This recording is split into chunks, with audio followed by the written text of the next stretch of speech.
Hey, let's go. I'd like to kind of jump into where we kind of left off. What was the first job then that you had that really started to satisfy and feel good, and you started to feel like you started to get into a flow of that control of some of the good things that you were missing? First thing that came to mind was mowing lawns. I was going to say, don't say Ernst & Young. Don't say Ernst & Young. I'm going to call you on that. I'll call bullshit. You know, when I was mowing lawns, I had a place to live. I got food on the table, and I had spending cash. That was, it wasn't bad. Yeah,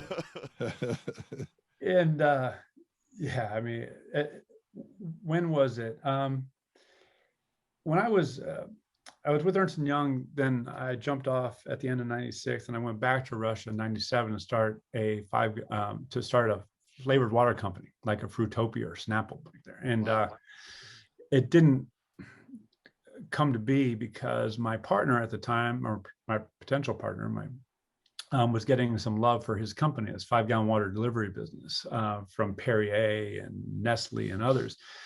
And he said, "Al, I can't reduce my risk and, you know, do this thing with you that we talked about. You know, it's not going to happen." And I'm like, well, that sucks, because now I'm 7,000 miles away from home, and I got to do something, or I'm going to go back.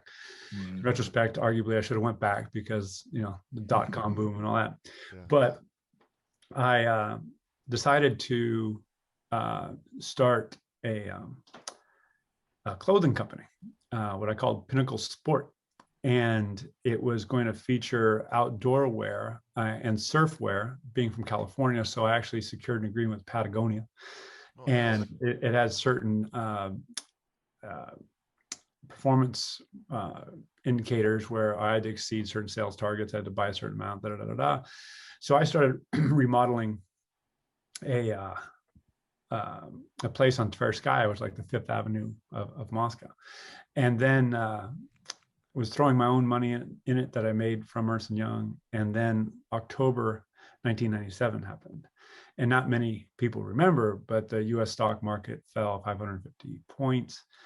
And I lost everything. Like, all my investors didn't want to increase their Russia risk. And I lost my shirt. I lost everything. And there's a story which I'll come back to with that in a bit. But I then joined, because I was consulting to his name, Scott, in the 5-gallon water delivery business. So long story short, I founded what was called Clearwater in Kiev, Ukraine. So I'm now creating my own entity. And the guy that I hired in, I don't know when it was, January 1998, is still running Clearwater, Ukraine. Oh, really? 27 years. First hire. And I interviewed this guy, and I remember where I went, just off Krishadek, where they had an Orange Revolution and all that, because I lived right up the street there. And he spoke perfect English. And when I say perfect English, I'm perfect English with a Tennessee accent. I was like, "Dude, are you Ukrainian or are you from Tennessee?" And he goes, "I'm Ukrainian, but you're speaking perfect." And we were driving looking for a water source, and he goes, "Look at that. That's a nice gazebo over there." I'm like, "Dude, how well do you have to know a language to know the word gazebo?" Right? Yeah. You know, that's next level.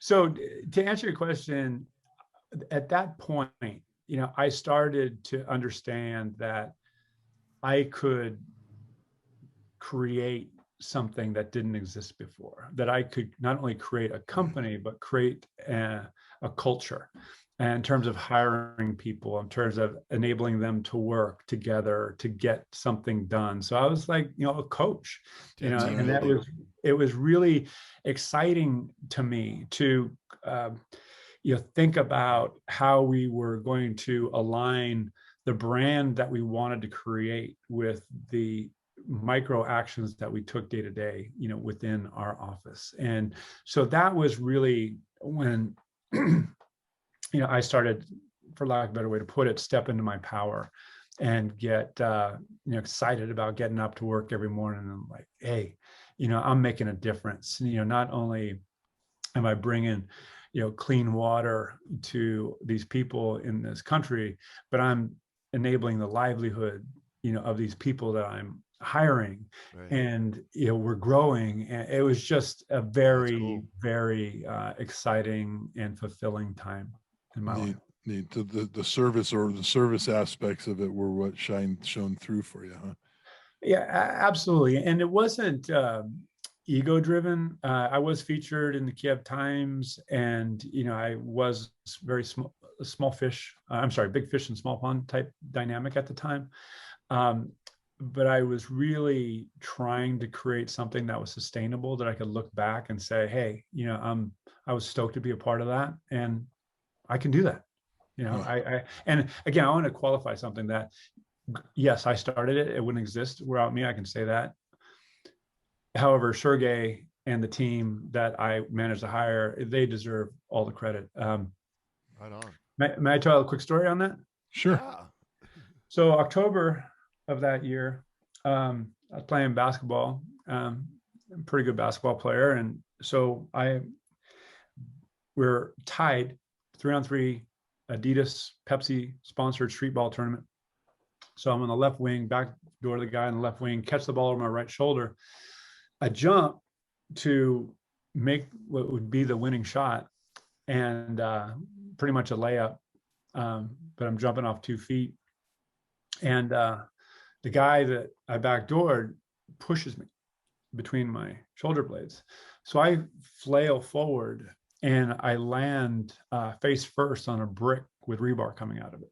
Hit right here, shattered the right side of my face. And I, being a St. Paul football guy, I bounce up, told my kids, fall down, bounce up, bounce up, and put my hand over here. I got blood coming all over here. And I start walking, and right in front of me is a McDonald's. And I'm like, well, shit, I should go in there and get some napkins. And so I started walking towards there, and I'm thinking, I'm like, you know what? People are eating. They're not going to want to see this. So I turn around, and then my teammate's girlfriend, who's on rollerblades, is right there. And she looks at me, and she looks at me, her whole face changes. She looks like a ghost. She goes, oh my God. And I'm like, oh, damn, because I know it's kind of bad. And so, hey, well, follow me, take me down there. So I actually walk a couple 100 yards to the ambulance, as blood's coming out over here. And I sit in the ambulance, and I asked the guy, am I the worst guy you've seen today? And he kind of laughs. And I'm speaking Russian at the time. And anyway, without going to the longer story, I go into shock. I throw up. They put me on this. Keep in mind, I'm sweaty. It's about 5 p.m.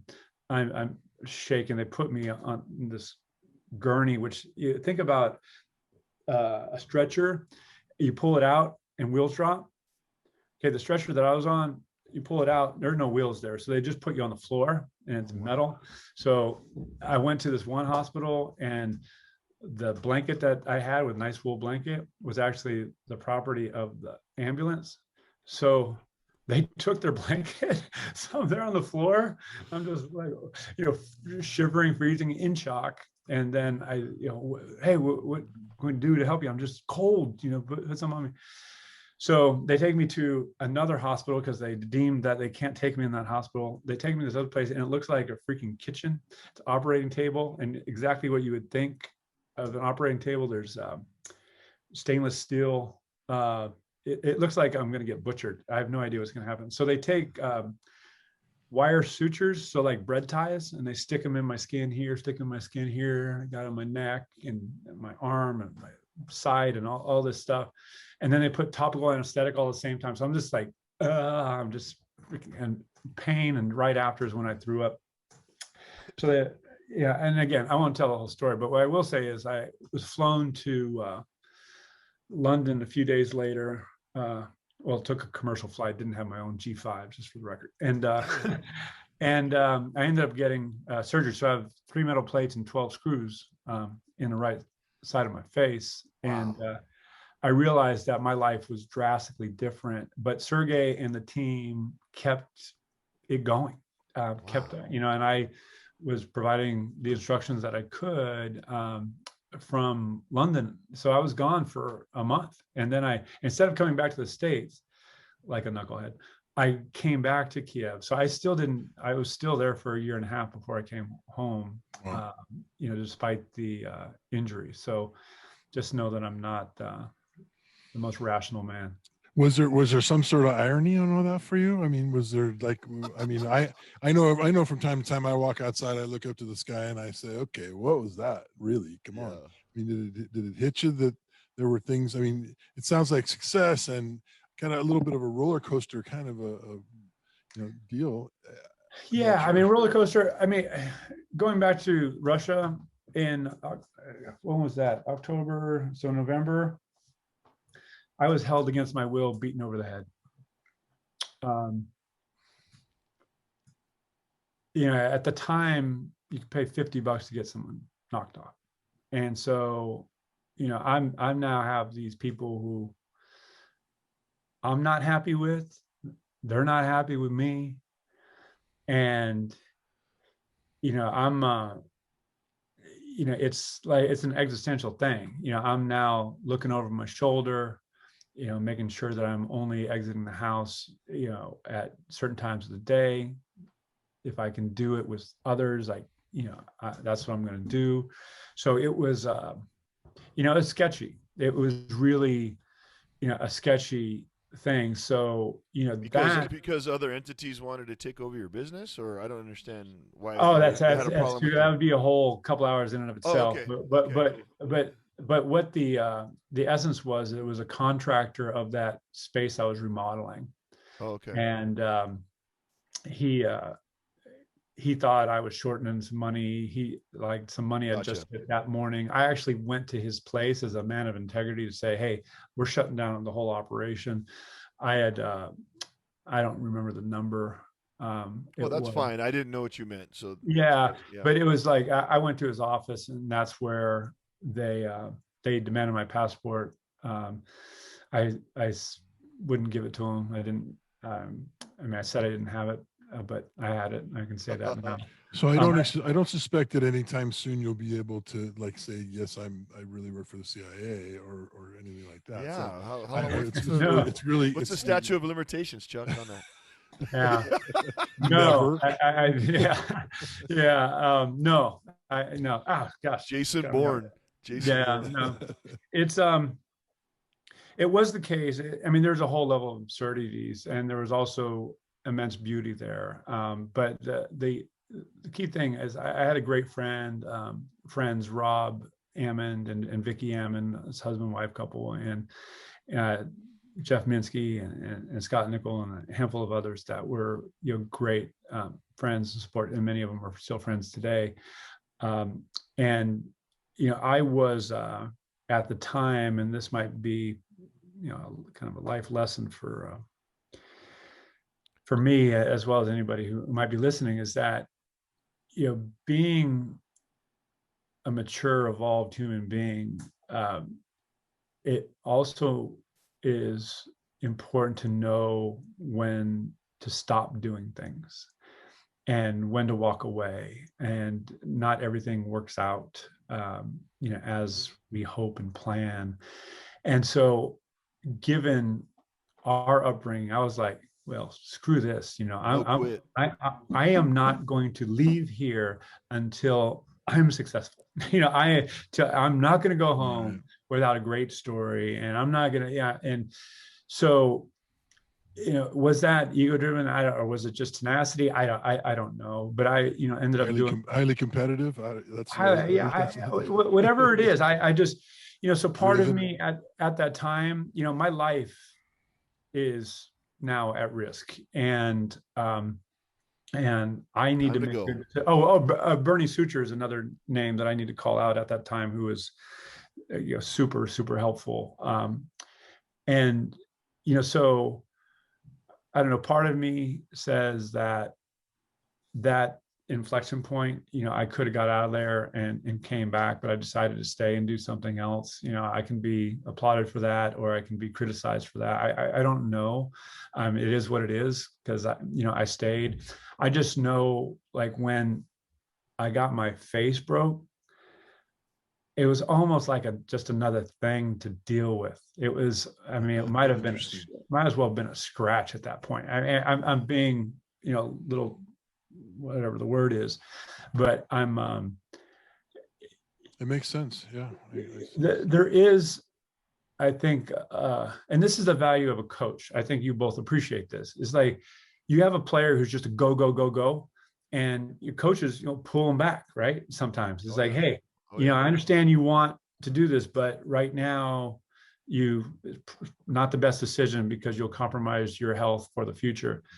I could have really used a coach at that juncture.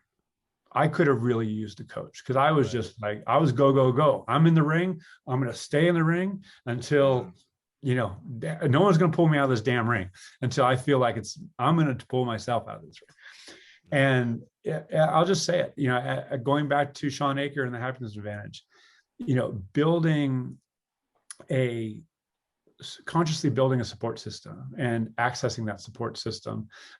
Jim Collins in Good to Great calls it a personal board of directors. And I have one now.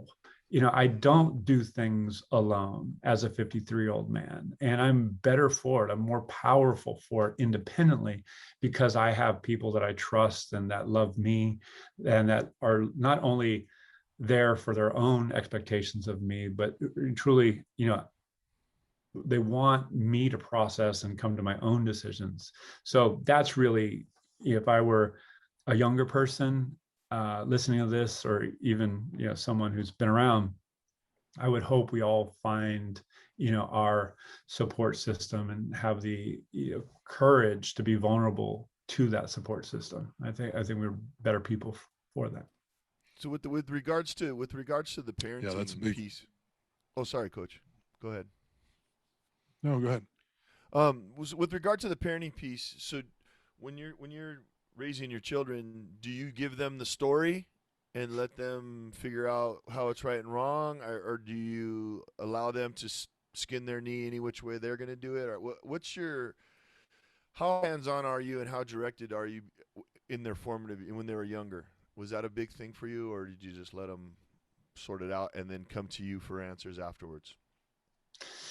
So I'm going to answer it this way. When my son, Cash, first played soccer, I don't know, 6, 7, whenever you start kids in soccer, he was wearing a red uniform. I have a problem with that, obviously.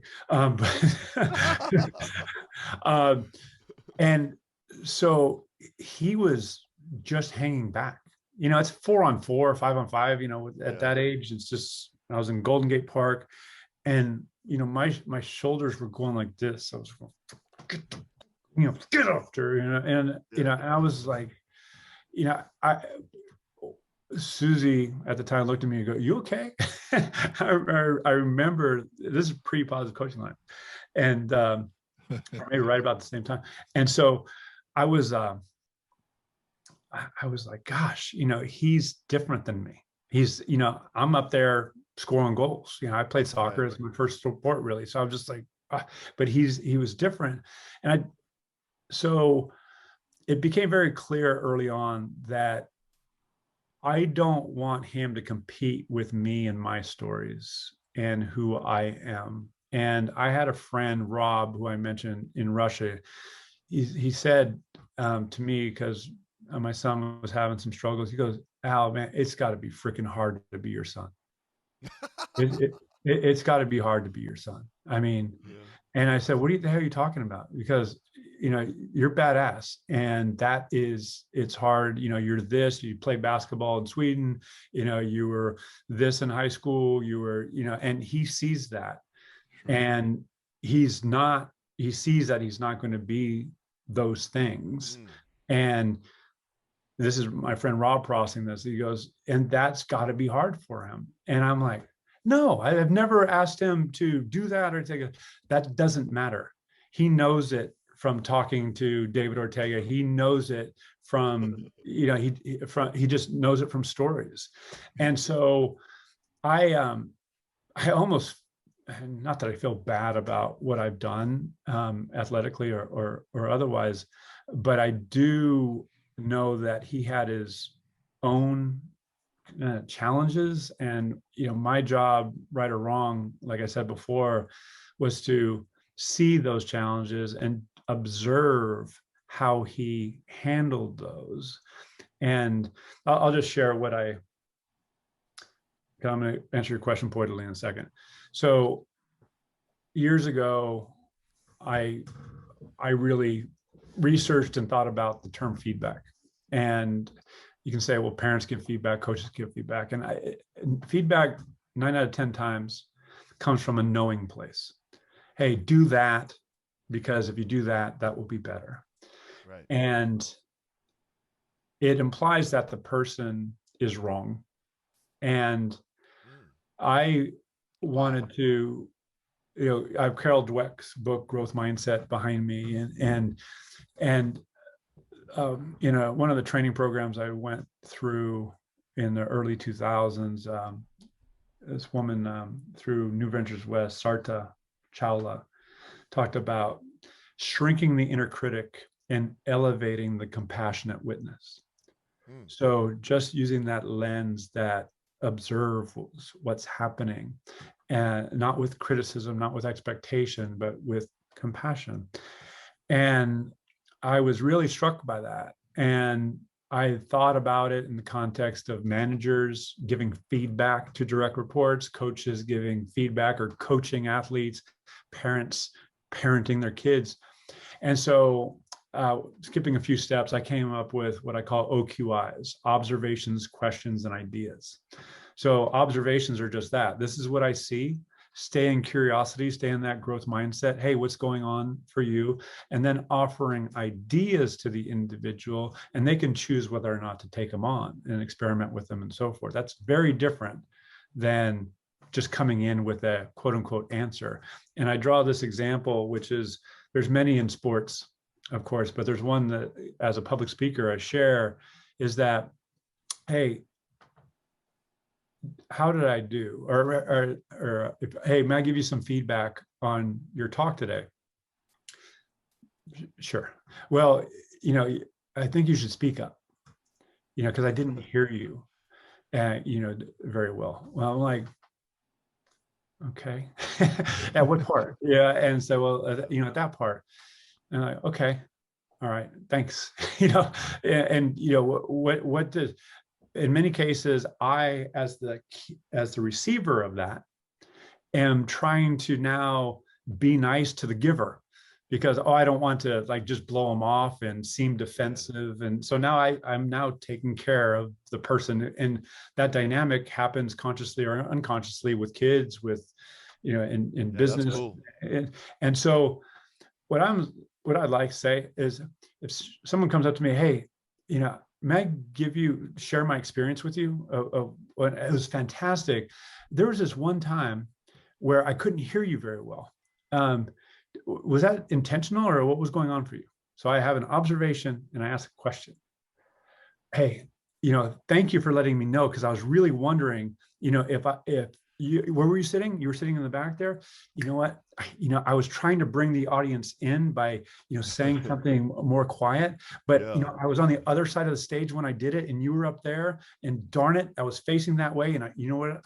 I should have been, or I'm talking myself, but I say, that's my bad. Next time I will shift and I'll go to the center of the stage and I'll bring somebody in and I'll make sure I have eye contact with the whole audience, Nice. So in that case, the same outcome was achieved. That's much different than, hey, you should speak up. It's, hey, this is what I observed, truthful and specific in that moment, stay in curiosity. And then let's say the person said, well, hey, no, I'll speak up next time. Hey, may I offer you an idea? What would it be like if, hey, you even came in the audience and did that? I thought about that, because that would really connect with people. Now you're having a discussion about how to improve, and that's much different than telling people. So that's going back to telling the stories, I have tried to limit the stories. The stories that have emerged that I have told have been very organic, insofar as they've come from others, like at dinner parties or gatherings with friends and family. Those stories just pop, and they're not dad. When I was your age, I was a year old. Every once in a while, there's an anecdote from my past that I will reference. I tell him, and I tell my daughter that I have struggled. That has been an ongoing dilemma with me, is like, to what extent do I share my struggles? Because I don't want them to think that they need to take care of me. At the same time, I want to let them know that, Al, despite how I show up in the world, I'm not always okay. Right. I struggle with things. I have problems, and so that hopefully, and I believe it has, deepened our connection and the authenticity of our interactions. So, yeah, I'm very reserved with the stories that I tell unsolicited, for sure. Right on. Yeah. Thank you for that. I think it's important that one of the things that again, through all the communicative kind of things that you're talking about, being able to hear and be heard are probably the two most important things that I've learned in coaching. I can say it from a position of authority. How it's being heard is my number one goal to understand, as opposed to just thinking that they hear what I'm saying, and that's vice versa. Listening skills have grown immensely through coaching, because you can't motivate and move people and keep people excited about what they're doing unless you understand really. And anybody who says you treat everybody the same, Tom talks about this a lot in his coaching stuff, is you don't treat each other the same. You don't treat everybody the same. You learn how to treat each other. Everybody gets the empathy, and everybody gets, but you have to be able to really listen and pay attention. It sounds like that's what you're a lot about what you're kind of getting at with the things that you're talking about. Yeah, and even the listening, I'll just elaborate on that too, because listening stays in a cognitive place, and we're emotional beings, and you're likely familiar with the rider and the elephant. If you're trying to facilitate change and get that rider and elephant moving, who's more powerful, the rider or the elephant? And the rider is analogous to the cognitive self. The elephant is analogous to the emotional self. So if we're not attentive to the emotional self and trying to move that, then we're missing. So there's a researcher out of UCLA, and forgive me for not remembering his names, but he talks about interpersonal interactions. There's three primary motivators. There's the content of what's said, the tone, and body language. And unsurprisingly, or maybe surprisingly, 60% body language, 30% tone, 10% content. In other words, people aren't hearing what we're saying. They're not going to remember what they're saying, but they're going to remember how they felt. They're going to remember the tone that was shared. They're going to remember the body language, including facial expression. So, being really mindful as parents, as coaches, as teachers, of how we're showing up physically in space, I think is huge. And it's something that I work on today. It's hard to be attentive to that all the time. But to your point, both of you, it's like showing up appropriately. We talk about intention and appropriate response in my work. What's the intention with that kid, with that culture, with that organization, and what's the appropriate response? And so that's going to be different depending on the kid, as you said. So yeah, I couldn't agree more. My elephant's out of control, Alan. I can't imagine riding one. We got to get some peanuts in this game, because I got to settle that thing down. I don't know what you're talking about. Give it something to go to. Well, I'm telling you, it's the intense artistry of editing podcasts. Oh, that's it. Yeah. I mean, it's just you can't be even normal a little bit, I mean, yeah. But I'd love to then get into the Positive Coaching Alliance and your affiliation with them and how that started, and because I think it's all very appropriate to what we're talking about. And, as the interpersonal relationships, but coaching and being a leader in business and being in charge of troops and people, those are the things that I think applied across the board. So how'd the Positive Coaching Alliance relationship start? Oh gosh. I thank you guys for having me here. I'm just so freaking stoked, because I mean, I love answering this question. So when I was in Washington, D.C., I went there to change the world in the early 90s and ended up tending bar at Tortilla Coast on Capitol Hill on the Senate side. I was doing other things, but that was kind of, I was making some money. What was the plan? What was the plan to change the world? No. What were you doing there? What was your main function? What were you looking for, job wise or career? Yeah, how are you going to change the world, man? I had no idea. Okay. All right. Fair enough. I had no idea. Just wanted to be there. Yeah. Well, that's that was DC. I had been there in '88. I'd been there in '89. I had relationships there. I wanted to follow up on a bunch of relationships and finish some things, and it was just good. So very well. So my day job, or my night job, actually, just to make some extra cash, was tending bar. I started waiting tables and I ended up tending bar. And one of the guys that came in the bar was Jeffrey MARX. And Jeffrey MARX was also a basketball player. I was playing basketball all the time. Jeff played tennis at Northwestern. And I had soon found out that he was a Pulitzer Prize winning writer. Wow. And he, if for those of us who have been around for a while, if you remember the article, the SI article, Sports Illustrated article on Villanova, when they went to the White House and after they beat Georgetown, he wrote that article. Oh, wow. And he, through, before that, investigative reporting with one of his colleagues, he was the one who, in effect, highlighted the recruiting and payment scandal at the University of Kentucky in the 80s. So arguably all the tales that have happened since then are rooted in that seminal investigative work. He won the Pulitzer Prize for at the age of 23. So he was tough guy to hang out with. Hey, well, what do you do? I'm just dusting off my Pulitzer right here, and here's a margarita. But he is a fantastic human being, and he beat me in tennis all the time, and I tried to get on the same basketball team as him because he was a great passer and he hit that J from baseline. So we developed a great relationship. He also he co-wrote Carl Lewis's autobiography. So he's a prolific writer. He lives in Baton Rouge now. He's written several books on LSU, and he wrote The Long Snapper. But his seminal work, as you both likely know, is Season of Life, which is behind me here. I'm kind of known for pulling out books. So this is Season of Life by Jeffrey MARX. So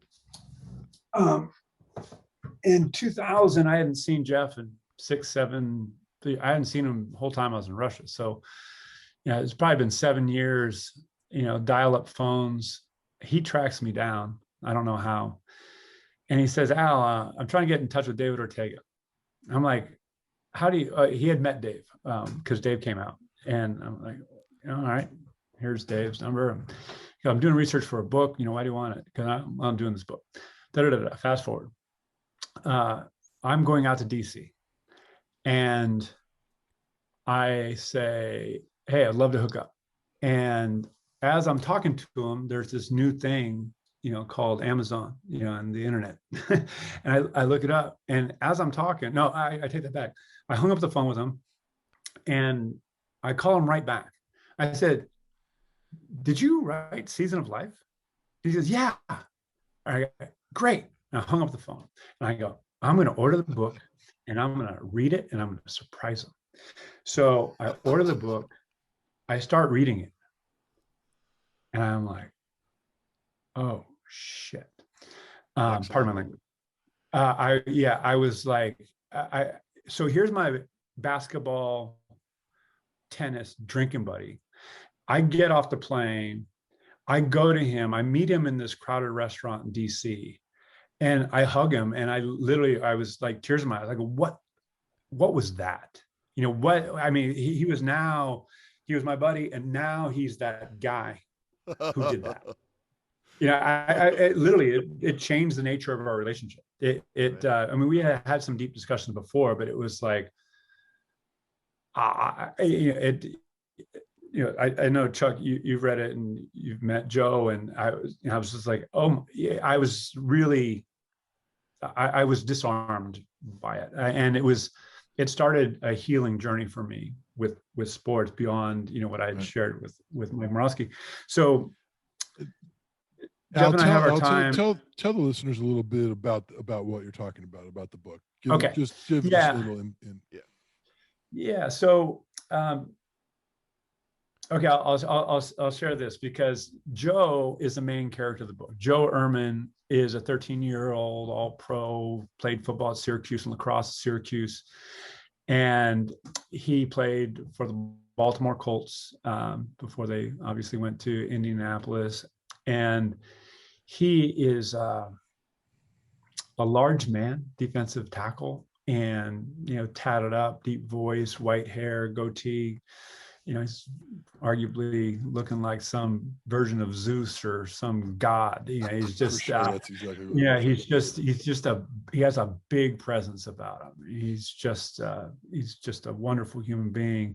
And so in 2005, I believe it was, so a few years later, after that interaction with Jeff in Washington, D.C., Joe's coming out for this thing called the Character Combine. It was the very first Character Combine in Sacramento. So Jeff calls me up and says, hey, man, I'm going to be out there. We're going to do this tour.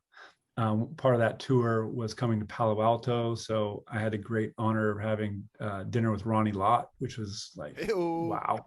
All right. Yeah. Talk about an icy cat, man. He's awesome, man. I love that dude. And he was a huge fan. He gives a testimonial of Ronnie on the book. And when Joe Ehrman won the Lifetime Achievement Award at Positive Coaching Alliance, Ronnie gave a testimonial there as well. So, you know, what's the big deal? So Joe comes out for this, as does Jeff. And he speaks about not only the book, but his life beyond the book and what he's doing now in creating an organization called Building Men and Women for Others, and which has now evolved into the Inside Out initiative. So going back to the book and why it's so special, it starts out very early on, and without giving it all away, is, you know, what's your job, you know, as coaches, and you know, to love us. What's your job as players? To love each other. And I was, needless to say, you know, taken aback by that notion, and the fact that we were talking about a nonfiction book, you know, something that actually happened. And here you have Gilman High School in Baltimore. It's not only a feel-good, okay, altruistic type thing.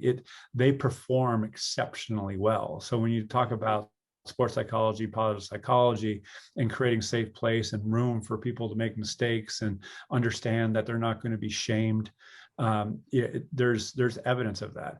Now, this is going to be a debate in perpetuity, because De La Salle right over here does not have that same approach, yet they are also immensely successful. So, you know, that being said, I know in my experience at St. Paul, and again, this is not a criticism of any coaches I had, but I felt a lot of shame. I felt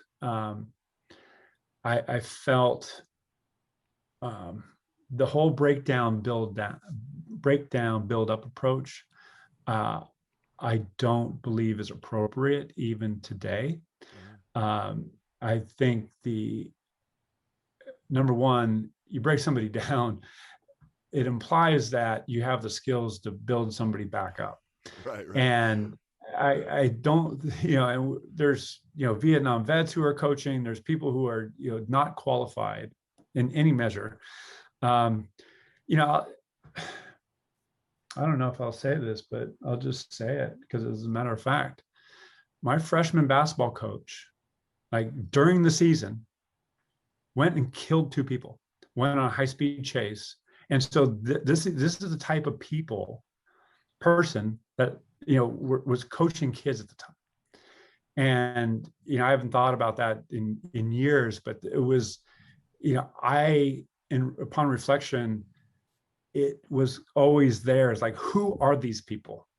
Who are these people saying that, oh, we got to beat Servite because they're going to be your bosses? I'm like, I don't know who the hell you're talking to, because they ain't going to be my bosses, because I ain't buying into that narrative. So I was skeptical about the approach that was applied. And again, I celebrate my experience, the relationships that I have. I just knew that there was something a bit off about that experience, and that I needed to find some resolution for me. So within Season of Life, unbeknownst to me, I started to connect with a different way. And as Biff Poggi says, who's the head coach at Gilman, and I believe he retired a few years ago, says, is like, Joe gave me permission to act in a certain way as a coach, as a player, because I felt that I had to put up this macho persona, to be on the team, to be, the coach. And unfortunately, movies, stories from old perpetuate this super macho narrative of what it is to be a man. And in the book, Joe talks about the 3 biggest lies in our society of what it is to be a man. Is predicated on, first and foremost, physical prowess, the ability to compete against other boys and win. Shortly thereafter, sexual conquest, to get with a pretty girl. Shortly thereafter, economic success. And he calls BS on all that. And he says, what's really about being a man, and a woman for that matter, 2 simple things: relationships, and what are you doing for the greater good? What are you doing for others? And he went on his journey to become a minister. He presides over funerals. And he said, if those 2 things are in place, what do you talk about? And having gone to many a funeral since then, I got to validate, that perspective. It's like, I see a lot of like kind of niceties put out, and I'm like, oh my gosh, how do I want to be remembered? What do I want people to say when they bury me? And I'll tell you, I hope that I have lived a life where it's my kids who own that narrative, because I want, if any Hall of Fame I want to be part of, I can carry any list. I want to be on the Hall of Fame with my kids, and if I'm so blessed, grandkids. But it's like that's my North Star. And so, again, just to summarize, Joe, when I met him in person, and I saw that he actually showed up in line, or maybe even bigger than the book showed. And he had subsequently wrote the book Inside Out Coaching, and there's, which is fantastic. I can't recommend enough. It's like, I'm in a different place. I'm more powerful now, because I can now, he talks about developing a coherent narrative over our life. And that's what he does during his workshops, assuming he still does that. I think he might be retired now. I got to check in with him. But it's like, well, oh my gosh. You can still do a podcast, man. We got to get him on a podcast. Yeah, well, absolutely. Yeah. Absolutely. But yeah, I hope that answers your question. He's just, when I met him in Sacramento the first time, I remember where we were, and he could not have been more gracious. He was, talk about growth mindset and curiosity. He was, I had trouble asking questions, because he was asking questions of me. He goes, Al, and I was driving around a little bit too. He goes, Al, you do leadership development? I want to take your course. I'm like, oh my God, I can't even fathom you being in my course. I wouldn't be able, I mean, there's very few, I mean, I would go up to Barack or any, person of authority in the world without a problem. But Joe's one of the people that I would, babble in front of a little bit before I can get some words out. I mean, that's how the reverence I have for him. So yeah, he's a special man. Well, you brought him to Long Beach Poly, and I'm not sure what year it was, and was fortunate enough to get invited to come down and was a part of that deal and met him for the first time, and it truly changed my life as a coach forever. And his all the things that he talked about spoke to me in ways that we're doing a podcast with Al Adamson today. But if I was talking about some of those things, I would tell you about all the things that lacked in my upbringing as an athlete, and the coach what lacked in coaching for me, and that understanding. Tommy's heard me talk a lot about this stuff. Yeah. In fact, I used the line when I took the Pioneer High School job to the kids: my job is to love you and your job is to love each other. And they literally looked at me like, who the hell are you and where did you put a football coach? They didn't understand it. But it grew into a responsibility to each other. It grew in understanding that I was going to confront every aspect of their inconsistencies, and I wasn't going to let them falter from a certain way of character and the way that we acted. And it became a way for us to be able to inspire them, because they became empowered by understanding that we cared for them on a different level. We had a yes sir, no sir policy. Yes sir, I understand. No sir, I don't understand. Can you explain it to me again? And that was on the field. When we walked off the field, you can come in the office and say, it's fucking bullshit, coach. I don't understand this. I don't know, fucking people are treating me like that. And you could talk like that.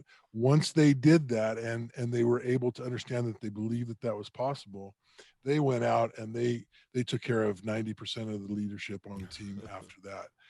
Because they went, don't fucking talk about the coach like that. Don't say no. Don't say bullshit. We're fucking doing the right things. And they would coach.